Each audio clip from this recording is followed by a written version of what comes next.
Hi, I'm Kenny Fraser. I run my own consultancy business called Sunstone Communication. Sunstone specializes in the business of tech. I've been advising tech companies for more than 30 years, including a spell as the global leader for technology and telecoms in PwC's consulting business. And more recently, I've had a heavy focus on AI and early stage tech companies. So let me start with a question. Where are the benefits of AI for business? What are the opportunities for business from this exciting new technology? A year ago, the answer to that question seemed obvious. But more recently, there's been a persistent theme that businesses are struggling to make AI work for them. There have been a number of credible studies that seem to back up this theme. This quote is from a recent report from MIT called The State of AI in Business 2025. Against that, hey, here's an academic report with a remarkable number, 97 billion of consumer surplus in the US from AI in 2024 alone.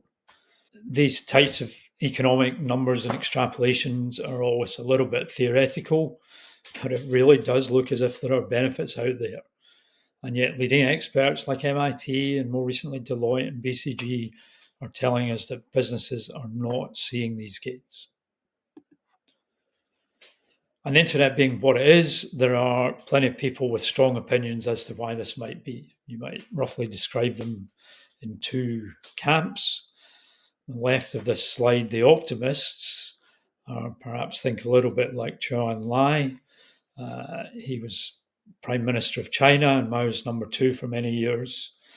And he's supposed to have been asked during Nixon's visit to China in 1972 what he thought of the French Revolution, to which he replied, "It's too early to say." So optimists believe the benefits are coming, we just can't see them yet. On the flip side, there are plenty of those who've predicted doom and disaster from AI eagerly telling us that we're about to see a massive bust and all those benefits are going to prove to have been nothing more than hype. So, what's really going on here? Well, while I think there's something in both the optimistic and pessimistic arguments, they both miss the point. The change really is already underway, and we simply can't see those benefits because we're looking in the wrong place or asking the wrong questions or even measuring the wrong things. And that creates what I call the AI invisibility cloak. The concept is rooted in this famous quote from the Nobel Prize winning economist Robert Solow in 1987. You can see the computer era everywhere except in the productivity statistics. And a lot of people interpret that as Solow saying tech was not improving productivity back then. But I've always thought it's a more subtle and nuanced question. What he's really saying is clearly there is a change here. Why can't we see it in the productivity statistics? So, what does that mean for AI now? Well, I'm going to take a little look underneath the invisibility cloak to see what's really happening. And what follows are thoughts based on my own work and a survey I carried out over the summer called Project 2. And I'll be rolling out the results of the survey in detail over the next couple of months. Sign up to my Substack if you want to receive them as they're released. When I was working large scale consulting for a living, when we were in the pub or having lunch or wherever, we talk a little more cynically than we might with clients and staff. We would talk about two types of situations with the big enterprises and corporates and organizations we worked with. There is what we would call the giant hairball, the mess of complex company processes and bureaucracy and organizations and resistance to change and culture and all those things that make change hard to drive through. Or if we're driving it through, dealing with change projects, systems implementations, new strategies, it turned into what you might call a slow moving train wreck type situation. And it was only recently I discovered the scientific principle which partially explains these types of things. It's called Le Chatelier's principle. And it asserts that when a disturbance is applied to a resting system, it may drive the system out of equilibrium, but it will invoke a counter response that tries to offset the effect of the disturbance. Or as we might put it in more plain language, systems bite back. So for every hour that someone says in preparing documents or analysis, speeding up notes, those types of things, there are buffers and balances and the complex processes and to and fro of business life that can absorb and conceal that benefit in various ways. And you see the same thing sitting in project and change programs, where all the forward momentum and action and execution and all the great project management type steps run into people's resistance, and the incentives and counter incentives that enable people to create drag and confusion and slow the train wreck down in the way that I've described. And while we've all probably seen examples where those problems have been overcome, after a while you get to learn that those examples are actually a bit of a rarity. And if you look at both practical experience and academic studies over the years, you see that there's a relatively low success rate for business change and business improvement projects, particularly when technologies are brand new. So part of the invisibility cloak is simply that simple fact: making work easier for one or two individuals doesn't translate neatly into connected and significant value right across the business. I think there's also a different trend that you should think about. Maybe there is value being created, but we're simply looking for it in the wrong place. Well, and why might we look in the wrong place? Well, that goes back to those incentives and counter incentives. Business change programs are set up professionally in accordance with well-known methods and principles, and they often use the somewhat Orwellian acronym SMART to give them clear objectives. Specific, measurable, all the rest. And that's great, but the project sets off and starts changing things, and maybe it creates some value that doesn't fit under those SMART objectives. Then that creates a fantastic incentive to hide it, because you get no thanks for reporting something else. You only get thanks for reporting against the objectives. So maybe you tuck that into some other part of your role and claim credit for it for some other reason. So you move it outside of the project box so that it's not properly recognized. And then the incentive works the other way as well. If the project's failing, it's very easy to attribute that to something else. Leaves on the line, snow and Tunbridge Wells, whatever, anything, because the failure, of course, cannot be attributed to the excellence of your project management and delivery. And because we have these SMART objectives, we also attach clear metrics to them. But there's a big danger of measuring the wrong thing in these types of circumstances, what's known as the McNamara fallacy. And you can see this in spades at the moment in the macro debate. There's a huge amount of evidence. There's enormous investment in IT and AI infrastructure going on in the US, and less well reported, but also in China. So you can find lots of charts like this. This shows the actual spend for the big four infrastructure providers. And it's not even projections. The projections show the curve sweeping up even higher. And the economic logic says that if you spend big on investment, then you will realize benefits further on to the economic cycle. And actually, if you go, so you kind of go back to Zhao and Lai, it's a little too early to see the benefits. Actually, if you start looking at US GDP numbers in detail, you can see the benefits of that spending showing up in GDP. So economics would predict you will see the results of that investment in due course. So people are saying, where are the benefits of AI? And you might argue from this that they're kind of hiding in plain sight.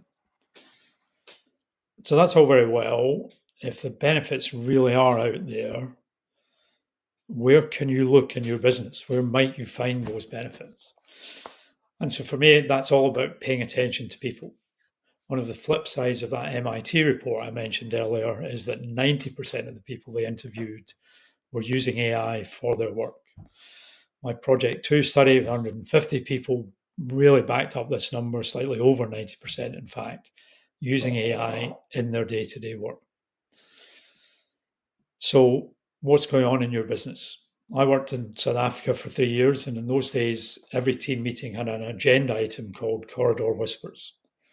What are you hearing? What's the gossip? What are people talking about by the coffee machine or over Teams or Slack? Whatever mechanism you have, what does that tell you about how people are using AI? Or look in the shadows. There's long been this idea of shadow IT, people using personal apps and devices to do things corporate policy doesn't really permit. We now see shadow AI emerging. So, what are the things that people are doing they would rather you didn't see? Why are they not visible to you? Should you be trying to surface them and learn something from them? Another place to look is in bottlenecks. Maybe you've always had bottlenecks and backlogs in your systems. Lots of people do. But what if you see a bottleneck that's moved a little bit? Maybe someone's figured a way of clearing their own backlog and that's just pushed it up to a different place in the chain. So that's an interesting place to look for maybe where AI is happening and you're not realizing the benefits quite yet. And finally, just look around you. So what's in your inbox and your social media? What do you hear around the dinner table or at the golf club, wherever you socialize? Where are the things that you see other people doing? Because the chances are there's someone in your organization doing that, and maybe you're just not realizing the benefits that that brings. So if you go out and look and you start seeing the benefits, that's great, but what can you do about it? How can you surface that and generate some ROI, some revenue growth, profitability, whatever it is that's the priority for your business? Well, of course, every business is different, but I want to try and give you a few pointers and focus those mainly around today, things you can actively pick up and do right now. And I'm also going to try and give you some ideas of what might be coming next so you can start to think about the next phases of this development. So, what are the things you can be doing today? Well, I'm conscious a lot of the people listening to this will be leaders, business leaders, team leaders, senior execs. So let's first of all look at it from a business leader perspective. What are the best strategy options for business? And I would roughly divide this into four. You can do nothing. That's always a legitimate strategy, whatever people tell you. And so you can sit back and wait for things to be proven. And like I say, that's legit. It doesn't appeal to me. I'm a tech guy, a tech optimist, but if it appeals to you, that's fine. Just be aware that when things are proven, you will probably have some serious catching up to do, or you'll find yourself in difficulty. You can do what everyone else is doing. There's an emerging best practice view, which is around carefully controlled projects with lots of guardrails and human in the loop and managing the risks. And it's all very top down and control driven. I actually don't think this is a good strategy for many businesses. These things are not proven, and trying to control them very specifically and tightly is not a great way of finding value. I suspect it sits behind a lot of those project failures. But you might feel it's the right thing for you, and that's, there are different decisions in different contexts always. And on, against that, maybe you're ready to go all in. There are some emerging examples where the use cases look very proven. So things like some types of software, some types of marketing material generation, some customer service chatbot type things. So maybe you're ready to change your whole business model, and go all in on AI. And the only caution I would have with that is that this is going to keep changing. So all in today, even on a proven use case, that use case will be different and the technology will be better, more capable in 6 months, a year, 2 years. So you're starting on a journey where you go all in and then you keep evolving and growing if you want to take full advantage of these things. And then finally, which I guess is partly built into my nature, maybe that's how I became a consultant in the first place, I've sensed probably one of the most common strategies right now is what you might call explore and learn. So go and listen to what people are doing, all those things we talked about, look outside, understand what some of the opportunities are, and try some things. Iterate a little bit, see what works, and don't try them in a very controlled way with hard boundaries. get stuff out there, test it, because if it's working, you want to let it grow and accelerate quickly and organically, not keep it in its box, as it were. So those are 4 options. And if you haven't caught all of that, I've put together a little handout called the Leader's Playbook, which you can pick up, which will hopefully help you ask some of the right questions and think about some of the right things. There's another aspect today, which is whatever else, you're all people, and probably a lot of people are using it. A lot of people listening are probably using it. And that was another lesson from Project 2. Those people who are using it, one of their most common demands was for the ability to learn more about what's possible and have ways to learn and develop their own skills so they can use AI better. So maybe there's a kind of personal playbook here. And, it starts with the obvious. There's no substitute for curiosity. Click the links, watch the videos, read some articles, try some things out for yourself. Maybe build yourself a mini toolkit. Get something that does notes and summaries, a drafting assistant, a data wrangler. Maybe even try learning how to do some coding. Apparently, you don't need to be a software developer anymore. I coded up a little app to send emails a few weeks ago from scratch, and I'm absolutely not a software developer or writer. And I would encourage you, if you're doing that, to try something different each week to learn. There are lots of free versions of things out there that you can try. So unless you're sure, keep trying new and different and free things and see what works. If you're disciplined about these things, maybe keep a log, set aside 15 minutes a day and note your progress and what you learn and what you don't. And share. Maybe create your own micro cohort, 2, 3, 4 friends or colleagues. Share what works and share what doesn't, so that you're kind of learning together. And again, I've included a little handout called the Personal Playbook, which hopefully helps you remember and ask some of the right questions and do some of the right things around these things. So these are mainly small steps on what might be quite a long journey. So what does come next?